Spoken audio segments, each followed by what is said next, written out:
भारत विकसित देश बनने वाला है। इस बीच बड़ा सवाल बन गया है कि विकसित भारत में क्या क्या बदलाव होंगे। लेकिन ऑपरेशन सिंदूर के बाद यह सबसे बड़ा मुद्दा है कि विकसित भारत की सैन्य शक्ति कैसी होगी। तो ऐसा है कि 30 लाख करोड़ रुपए से ज्यादा का भारी भरकम रक्षा बजट, टॉप 5 ग्लोबल एक्सपोर्टर की लिस्ट में शामिल होना, हवा में बिजली की तेजी से रफ्तार भरते 5वीं पीढ़ी के स्टिल्थ फाइटर जेट, हजारों किलोमीटर दूर दुश्मन के ठिकानों पर प्रहार करती इंटरकॉन्टिनेंटल बैलिस्टिक मिसाइल्स, गहरे समुद्र में गश्त करती परमाणु ऊर्जा से चलने वाली पनडुब्बियां, ये सब विकसित भारत की ताकत हैं जो 2047 तक भारत में देखने को मिलेंगी। यानी विकसित भारत की सैन्य शक्ति कई गुना तक बढ़ जाएगी। यह हथियार न केवल तकनीक चमत्कार होंगे बल्कि भारत की रणनीतिक आत्मविश्वास और सांस्कृतिक विरासत का भी प्रतीक बनेंगे। इस खास रिपोर्ट में देखिए 2047 तक विकसित भारत का रक्षा बजट कितना भारी होगा और भारत के पास भविष्य में किस तरह के हथियार होंगे। नमस्कार, मैं दिव्यांश और आप देख रहे हैं जी भारत। जिन्नालैंड यानी पाकिस्तान में ऑपरेशन सिंदूर से भारत ने अपनी क्षमताओं को दुनिया के सामने रख दिया, आतंकियों के सरपरस्त के फन को कुचल कर रख दिया। लेकिन अब बात विकसित भारत की हो रही है। ऐसे में आप सब सोच रहे हैं कि विकसित भारत का रक्षा बजट कैसा होगा, तो इसका जवाब सामने आ गया है। CII यानी भारतीय उद्योग परिसंघ और KPMG ने एक रिपोर्ट जारी की है। इस रिपोर्ट के मुताबिक 2047 तक विकसित भारत का बजट लगभग 5 गुना तक बढ़ जाएगा। साल 2025-26 के लिए भारत का रक्षा बजट 6.81 लाख करोड़ होने वाला है। ऐसे में 2047 तक ये 31.7 लाख करोड़ रुपए तक हो सकता है। रक्षा बजट को 7 लाख करोड़ से लगभग 32 लाख करोड़ तक जाने में कई चुनौतियां भी हैं जिनसे विकसित भारत पार पा सकता है। लिहाजा रिपोर्ट में जो अनुमान लगाए गए हैं वो कुछ इस तरह हैं। रक्षा पर खर्च होने वाला कुल GDP का हिस्सा 2% से बढ़कर 2047 तक 4 या 5% तक हो जाएगा। डिफेंस प्रोडक्शन 2047 में 8.8 लाख करोड़ रुपए तक पहुंच जाएगा, जो 2024-25 के लिए 1.6 लाख करोड़ है। डिफेंस एक्सपोर्ट 2047 में 2.8 लाख करोड़ रुपए तक पहुंच जाएगा, जो 2024-25 के लिए 30,000 करोड़ रुपए है। बजट का कैपिटल एक्सपेंडिचर 2047 में 27% से बढ़कर 40% तक हो जाने की उम्मीद है। रिसर्च एंड डेवलपमेंट का खर्च 4% से बढ़कर 8 से 10% हो जाएगा। यहां ध्यान देने वाली बात यह है कि डिफेंस सेक्टर में लीड कर रहे देश अपने डिफेंस बजट का 10 से 15% हिस्सा रिसर्च एंड डेवलपमेंट पर खर्च करते हैं।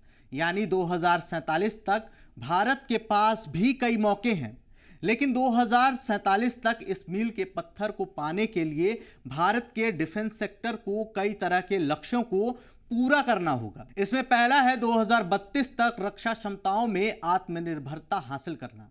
इस तरह भारत की अन्य देशों पर निर्भरता कम होगी और रिसर्च एंड डेवलपमेंट के जरिए स्वदेशी विकास को बढ़ावा मिलेगा।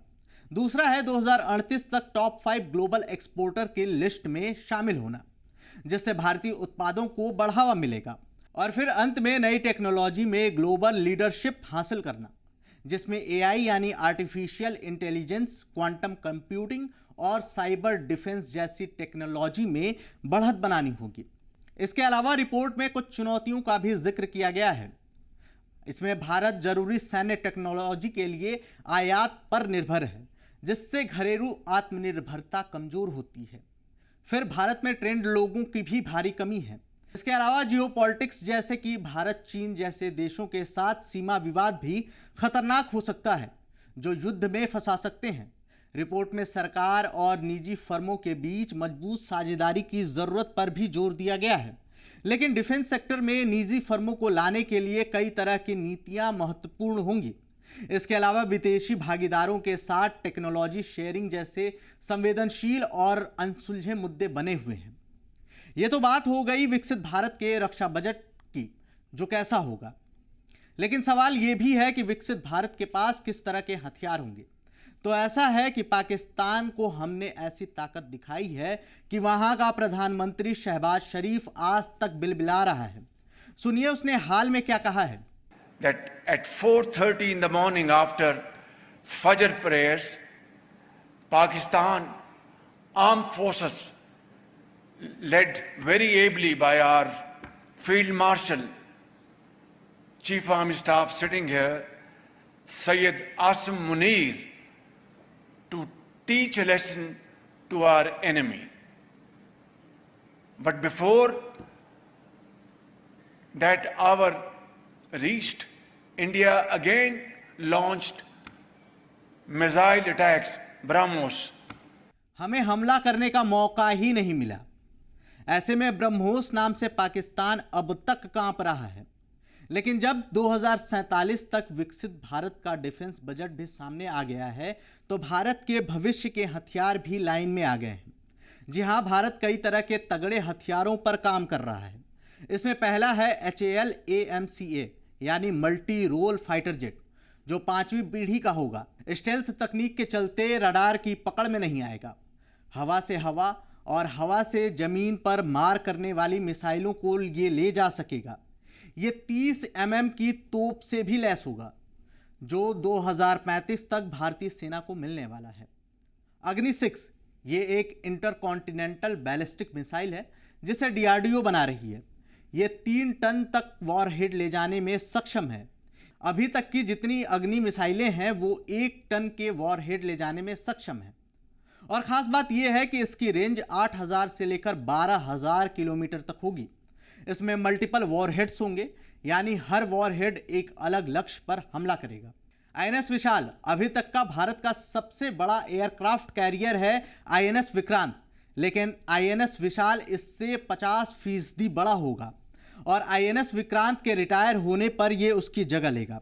इसके अलावा ब्रह्मोस 2 हाइपरसोनिक क्रूज मिसाइल है और तेजस MK2 परमाणु ऊर्जा से चलने वाली पनडुब्बी, और UCAV ड्रोन और कई टैंक भी भारतीय सेना में शामिल होंगे।